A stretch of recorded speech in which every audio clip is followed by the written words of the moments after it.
Assalamualaikum warahmatullahi wabarakatuh. Baik, di sini saya akan mempresentasikan hasil tugas akhir saya dengan judul Analisis Nilai Tambah dan Pengeluaran Rumah Tangga Industri Olahan Kedelai di Gunung Sula, Waihalim, Bandar Lampung. Dengan Harmini NPM 17754008 Program Studi Agribisnis Pangan. Dosen pembimbing 1 Ibu Dayang Berliana SPMSI, dosen pembimbing 2 Ibu Sri Handayani SPMMP. Dosen pembahas Ibu Dr. Fitriani SPMMP. Baik, di sini ada beberapa outline yang akan saya bahas. Yang pertama ada pendahuluan, tinjauan pustaka, metode penelitian, hasil dan pembahasan kesimpulan. Pendahuluan, kedelai merupakan salah satu tanaman pangan yang banyak dijadikan olahan makanan ataupun produk-produk, yaitu lebih dikembangkan di industri rumah tangga. Nah, industri rumah tangga ini akan mengolah olahan kedelai. Olahan kedelai nanti yaitu berupa outputnya ada tempe, tahu, dan oncom. Produk ini akan dianalisis yaitu dari kedelai menjadi tempe, tahu, oncom ini, yaitu analisis nilai tambahnya dan juga pendapatan dari pelaku usaha industri tahu dan tempe ataupun olahan kedelai. Setelah dianalisis nilai tambah dan juga diperoleh pendapatan, maka akan dianalisis tingkat kesejahteraan yaitu melalui metode Sajokyo, yaitu setara dengan beras. Pendahuluan seperti bisa dilihat sendiri pada tabel, yaitu perkembangan luas lahan dan produksi kedelai pada tahun 2015 sampai 2017. Ini ada 3 tujuan yang akan saya sampaikan. Yang pertama adalah untuk menganalisis proses produksi olahan kedelai menjadi tahu, tempe, dan oncom. Yang kedua adalah menganalisis nilai tambah dan pendapatan yang diperoleh dari olahan kedelai Gunung Sula, Bandar Lampung. Yang ketiga adalah untuk menganalisis tingkat kesejahteraan industri rumah tangga olahan kedelai di Gunung Sula, Bandar Lampung. Ini ada kerangka pemikiran dari olahan kedelai di Gunung Sula. Nanti ada 3 tahapan, ada inputnya, ada proses, ada output. Nah, output ini nanti berupa produk yang nanti akan menghasilkan pendapatan. Proses produksi ini akan menghasilkan biaya, yaitu dalam bentuk pengeluaran, dan juga penerimaan itu dari hasil penjualan produk. Nah, barulah nanti akan ada analisis nilai tambah, yaitu dari kedelai menjadi tahu, tempe, oncom, dan juga analisis tingkat kesejahteraan pelaku industri rumah tangga tahu dan tempe ataupun olahan kedelai dengan metode Sajokyo. Ada kontribusi yang pertama itu untuk pelaku industri, ini sebagai informasi mengenai pendapatan dan juga tingkat kesejahteraan. Bagi pemerintah ini sebagai bahan pertimbangan untuk pengambilan keputusan dalam peningkatan atau pengembangan UMKM di Bandar Lampung. Bagi peneliti lain ini sebagai referensi atau juga informasi sebelum melakukan penelitian serupa. Bagi penelitian Bandar Lampung ini bisa memberikan kontribusi positif bagi dunia pendidikan. Tinjauan pustaka ada kedelai. Jadi kedelai ini salah satu tanaman pangan yang banyak dijadikan produk olahan kedelai seperti produk tahu, tempe, dan oncom. Pengertian home industry, jadi home industry merupakan jenis usaha di mana dia banyak terdapat di lingkungan masyarakat atau lingkungan perumahan dengan salah satu pekerjanya yaitu anggota keluarga itu sendiri. Teori produksi adalah proses-proses ataupun alur-alur produksi. Analisis nilai tambah adalah analisis yaitu dengan menggunakan metode Hayami, biaya dan pendapatan, yaitu semua biaya yang dikeluarkan untuk proses produksi. Pendapatan adalah semua yang penerimaan yang diperoleh dari penjualan suatu produk. Untuk pengeluaran rumah tangga, semua pengeluaran yang dikeluarkan oleh rumah tangga baik itu pangan maupun non-pangan. Analisis tingkat kesejahteraan ini merupakan output akhirnya, yaitu apakah industri tersebut sejahtera ataupun tidak.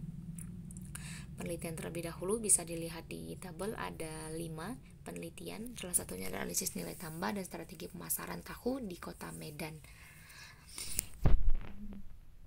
Metode penelitian, jadi tempat dan waktu penelitian. Lokasi penelitian yaitu dilakukan di Kelurahan Gunung Sula, Waihalim, Bandar Lampung. Penelitian ini dilaksanakan pada bulan Oktober 2020 sampai bulan Oktober 2021. Metode penelitian yaitu pengumpulan data primer, data sekunder. Data primer itu diperoleh dari secara langsung baik observasi, wawancara. Data sekunder itu dari referensi lain baik dari jurnal Google ataupun buku. Metode analisis data deskriptif dan kuantitatif. Deskriptif ini pada penelitian itu menggambarkan proses produksi, pembuatan tahu, tempe, dan oncom. Untuk kuantitatif yaitu tentang analisis nilai tambah, pendapatan, dan juga tingkat kesejahteraan pelaku industri olahan kedelai. Untuk teknik analisis data yaitu dari analisis nilai tambah dengan menggunakan metode Hayami. Nah, untuk analisis data biaya dan pendapatan yaitu dengan cara total cost F sama dengan total biaya tetap ditambah dengan total biaya variabel. Sedangkan keuntungan TR min TC, di mana TR itu adalah penerimaan, TC adalah biaya. Untuk penghitungan tingkat kesejahteraan dengan menggunakan metode Sejokyo, yaitu dengan pengeluaran per kapita per tahun dibagi dengan jumlah tanggungan keluarga dengan harga beras per kilogram. Ada beberapa kriteria kemiskinan Sejokyo. Yang paling miskin itu kurang dari 80 kg beras per tahun, dan layak itu lebih dari 960 kg per tahun. Ini ada gambaran umum industri. Jadi industri di Gunung Sula ini pemilik usaha untuk tempe itu ada Bapak Agus, Bapak Wawan, Bapak Tri Handayani. Untuk kapasitas bahan bakunya Bapak Agus 70, Wawan 70, dan untuk Bapak Tri Handayani itu 115. Untuk pemilik usaha tahu ada Bapak Jaditya Sri Purwaningsi Dwinani dengan kapasitas produksi 100 kg, 90 kg, dan 70 kg. Dalam penelitian ini ada 6 responden, yaitu 3 untuk industri tahu dan juga 3 untuk industri tempe. Nilai tambah, ini nilai tambahnya bisa dilihat untuk outputnya itu 2240 kg per bulan dengan input 425, harga output 20.493, rata-rata upah per bulan 43.333, sumbangan input lainnya 3.720,80 kg.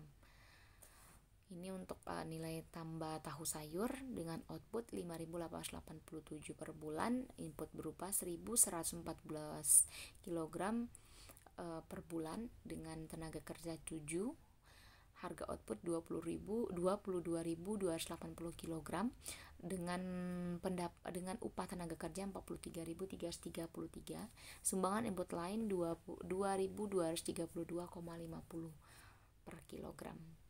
Ini untuk nilai tambah tahu pong, outputnya berupa 4 output, yaitu 4.800 per bulan dengan inputnya 911 per bulan. Tenaga 7, harga outputnya 53.104, untuk upah tenaga kerja 43.333, sumbangan input lainnya 22.225. Untuk nilai tambah tempe kecil yaitu nilai tambahnya sebesar 80.933,33. Untuk jumbo yaitu nilai tambahnya sebesar 80.183,33. Untuk tempe lonjong nilai tambahnya yaitu sebesar 87.723,33. Baik, untuk penerimaan dan pendapatan pelaku industri tahu, penerimaan yaitu sebesar baik tahu putih, tahu sayur, tahu pong, dan juga oncom sebesar 29.190.666,67. Untuk pendapatan dari pelaku industri tahu, pendapatan besi yaitu sebesar 4.571.469 rupiah. Penerimaan dan pendapatan pelaku industri tempe dari tempe segi 4 kecil, segi 4 jumbo, tempe lonjong yaitu sebesar 28.800.000 dengan pendapatan bersih yaitu 4.677.389 rupiah. Nah, ini untuk biaya tetap dari industri rumah tangga tahu. Biaya variabelnya yaitu 22.043.333. Untuk biaya tetap dari rumah tangga tempe, industri rumah tangga tempe, ini ada biaya variabel dari industri rumah tangga tempe yaitu 20.682.667 rupiah. Untuk pengeluaran rumah tangga, ini yang pertama itu ada sumber pendapatan untuk industri tahu. Untuk industri tahu yaitu sebesar per bulan itu 4.677.389 dengan dipresentasikan per tahun yaitu dikali 12 yaitu sebesar 56.128.667 rupiah. Pendapatan dari industri tahu ini hanya dari tahu, tidak ada sampingan lain sehingga sumber pendapatannya hanya satu. Untuk pengeluaran pangan yaitu sebesar 29.063.424. Untuk pengeluaran non pangan yaitu sebesar 27.065.243. Sehingga dapat disimpulkan bahwa pengeluaran pangan dari industri rumah tangga tahu lebih besar daripada non pangan. Untuk industri rumah tangga tempe yaitu pendapatannya hanya satu, yaitu berasal dari usaha tempe, yaitu untuk per bulan pendapatan bersih sebesar 4.571.469 dengan per tahun yaitu dikali 12 bulan yaitu sebesar 54.857.630 rupiah. Pendapatannya hanya satu, yaitu dari usaha tempe. Untuk pengeluaran sendiri, pengeluaran pangan terdiri dari 27.757.962. Untuk pengeluaran non pangan 26.452.349, yang artinya pengeluaran pangan industri tempe lebih besar daripada non pangan. Kesimpulan, masing-masing nilai tambah dari tahu dan tempe lebih besar nilai tambah dari olahan kedelai tahu dibandingkan tempe. Untuk tingkat kesejahteraan tahu yaitu sejahtera karena lebih dari 960 kg per tahun, dan juga untuk tingkat kesejahteraan tempe sejahtera karena lebih dari 960 kg beras per tahun. Saran untuk pelaku industri, tetap konsisten untuk meningkatkan segala rumah tangga industri tahu dan tempe ataupun olahan kedelai, dan juga untuk saran kepada pemerintah memberikan kestabilan tentang harga kedelai dan diharapkan menjaga stok kedelai. Untuk peneliti selanjutnya untuk meneliti tentang tata niaga pemasaran olahan kedelai dan strategi pemasaran olahan kedelai. Baik, mungkin sekian presentasi yang dapat saya sampaikan. Semoga memberikan manfaat untuk semua. Apabila ada salah kata saya mohon maaf, dan kepada Allah saya mohon ampun. Saya akhiri, wabillahi taufik wal hidayah. Wassalamualaikum warahmatullahi wabarakatuh.